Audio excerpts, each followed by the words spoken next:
بسم اللہ الرحمن الرحیم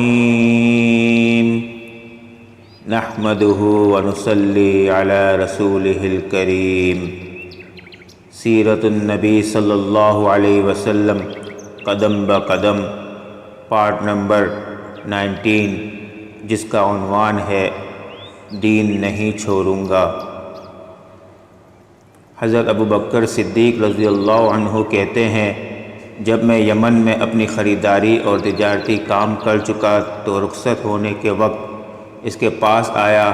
اس وقت اس نے مجھ سے کہا، میری طرف سے چند شعر سن لو جو میں نے نبی کی شان میں کہے ہیں۔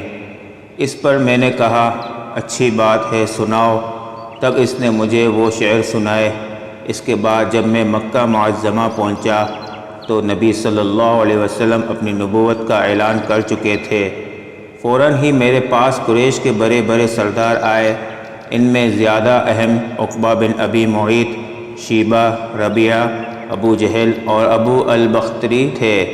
ان لوگوں نے مجھ سے کہا، اے ابو بکر، ابو طالب کے یتیم نے دعویٰ کیا ہے کہ وہ نبی ہے۔ اگر آپ کا انتظار نہ ہوتا تو ہم اس وقت تک صبر نہ کرتے۔ اب جب کہ آپ آ گئے ہیں، ان سے نمٹنا آپ ہی کا کام ہے۔ اور یہ بات انہوں نے اس لیے کہی تھی کہ حضرت ابوبکر صدیق رضی اللہ عنہ نبی کریم صلی اللہ علیہ وسلم کے قریبی دوست تھے۔ ابوبکر صدیق رضی اللہ عنہ فرماتے ہیں کہ میں نے اچھے انداز سے ان لوگوں کو ٹال دیا اور خود آپ کے گھر پہنچ کر دروازے پر دستک دی۔ آپ باہر تشریف لائے۔ مجھے دیکھ کر آپ نے ارشاد فرمایا، اے ابوبکر، میں تمہاری اور تمام انسانوں کی طرف اللہ کا رسول بنا کر بھیجا گیا ہوں، اس لیے اللہ تعالیٰ پر ایمان لے آؤ۔ آپ کی بات سن کر میں نے کہا، آپ کے پاس اس بات کا کیا ثبوت ہے؟ آپ نے میری بات سن کر ارشاد فرمایا، اس بوڑھے کے وہ شعر جو اس نے آپ کو سنائے تھے۔ یہ سن کر میں حیران رہ گیا اور بولا، میرے دوست، آپ کو ان کے بارے میں کس نے بتایا؟ آپ نے ارشاد فرمایا، اس عظیم فرشتے نے جو مجھ سے پہلے بھی تمام نبیوں کے پاس آتا رہا ہے۔ حضرت ابوبکر صدیق رضی اللہ عنہ نے عرض کیا، اپنا ہاتھ لائیں، میں گواہی دیتا ہوں کہ اللہ کے سوا کوئی معبود نہیں اور یہ کہ آپ اللہ کے رسول ہیں۔ آپ میرے ایمان لانے پر بہت خوش ہوئے، مجھے سینے سے لگایا، پھر کلمہ پڑھ کر میں آپ کے پاس سے واپس آ گیا۔ مسلمان ہونے کے بعد حضرت ابوبکر صدیق رضی اللہ عنہ جو سب سے پہلا کام کیا وہ تھا اسلام کی تبلیغ۔ انہوں نے اپنے جاننے والوں کو اسلام کا پیغام دیا، انہیں اللہ اور اس کے رسول کی طرف بلایا۔ چنانچہ ان کی تبلیغ کے نتیجے میں حضرت عثمان بن عفان رضی اللہ عنہ مسلمان ہوئے۔ حضرت عثمان رضی اللہ عنہ کے مسلمان ہونے کی خبر ان کے چچا حکم کو ہوئی تو اس نے انہیں پکڑ لیا اور کہا، تو اپنے باپ دادا کا دین چھوڑ کر محمد کا دین قبول کرتا ہے؟ اللہ کی قسم میں تجھے اس وقت تک نہیں چھوڑوں گا جب تک کہ تو اس دین کو نہیں چھوڑے گا۔ اس کی بات سن کر حضرت عثمان غنی رضی اللہ عنہ نے فرمایا، اللہ کی قسم میں اس دین کو کبھی نہیں چھوڑوں گا۔ ان کے چچا نے جب ان کی پختگی اور ثابت قدمی دیکھی تو انہیں دھوئیں میں کھڑا کر کے تکالیف پہنچائی۔ حضرت عثمان رضی اللہ عنہ ثابت قدم رہے۔ حضرت عثمان رضی اللہ عنہ کی فضیلت میں ایک حدیث میں آیا ہے کہ نبی کریم صلی اللہ علیہ وسلم نے ارشاد فرمایا، جنت میں ہر نبی کا ایک رفیق ہوتا ہے، یعنی ساتھی ہوتا ہے، اور میرے ساتھی وہاں عثمان ابن عفان ہوں گے۔ حضرت ابوبکر صدیق رضی اللہ عنہ نے اسلام کی تبلیغ جاری رکھی۔ آپ کی کوششوں سے حضرت عثمان رضی اللہ عنہ کے بعد حضرت زبیر بن العوام رضی اللہ عنہ بھی مسلمان ہو گئے۔ اس وقت ان کی عمر 8 سال تھی۔ اسی طرح حضرت عبد الرحمن بن عوف رضی اللہ عنہ بھی حضرت ابوبکر صدیق رضی اللہ عنہ کی کوشش سے مسلمان ہوئے۔ جاہلیت کے زمانے میں ان کا نام عبد الکعبہ تھا۔ نبی کریم صلی اللہ علیہ وسلم نے آپ کا نام عبد الرحمن رکھا۔ یہ عبد الرحمن بن عوف رضی اللہ عنہ کہتے ہیں، امیہ ابن خلف میرا دوست تھا۔ ایک روز اس نے مجھ سے کہا، تم نے اس نام کو چھوڑ دیا جو تمہارے باپ نے رکھا تھا؟ جواب میں نے کہا، ہاں چھوڑ دیا۔ یہ سن کر وہ بولا، میں رحمان کو نہیں جانتا، اس لیے میں تمہارا نام عبد الالہ رکھتا ہوں۔ چنانچہ مشرک اس روز سے مجھے عبد الالہ کہہ کر پکارنے لگے۔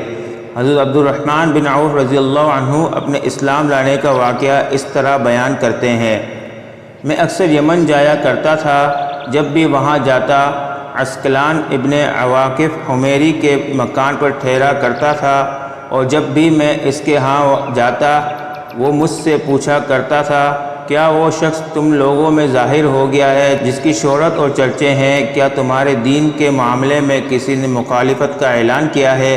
میں ہمیشہ یہی کہتا تھا کہ نہیں، ایسا کوئی شخص ظاہر نہیں ہوا، یہاں تک کہ وہ سال آ گیا جس میں نبی کریم صلی اللہ علیہ وسلم کا ظہور ہوا۔ میں اس سال یمن گیا تو اسی کے ہاں ٹھہرا، اس نے یہی سوال پوچھا، تب میں نے اسے بتایا، ہاں ان کا ظہور ہو گیا ہے، ان کی مخالفت بھی ہو رہی ہے۔ حضرت عبد الرحمن بن عوف کے بارے میں نبی کریم صلی اللہ علیہ وسلم نے ارشاد فرمایا، تم زمین والوں میں بھی امانت دار ہو اور آسمان والوں میں بھی۔ حضرت عبد الرحمن بن عوف رضی اللہ عنہ کے بعد حضرت ابوبکر صدیق رضی اللہ عنہ نے حضرت سعد بن ابی وقاص رضی اللہ عنہ کو بھی اسلام کی دعوت دی۔ انہوں نے کوئی ہچکچاہٹ ظاہر نہ کی، فوراً حضور نبی کریم صلی اللہ علیہ وسلم کے پاس چلے آئے، آپ سے آپ کے پیغام کے بارے میں پوچھا، آپ نے انہیں بتایا تو یہ اسی وقت مسلمان ہو گئے۔ اس وقت ان کی عمر 19 سال تھی۔ یہ بنی زہرہ کے خاندان سے تھے۔ آپ صلی اللہ علیہ وسلم کی والدہ ماجدہ سیدہ آمنہ بھی اسی خاندان سے تھی، اسی لیے حضرت سعد ابن وقاص رضی اللہ عنہ حضور صلی اللہ علیہ وسلم کے ماموں کہلاتے تھے۔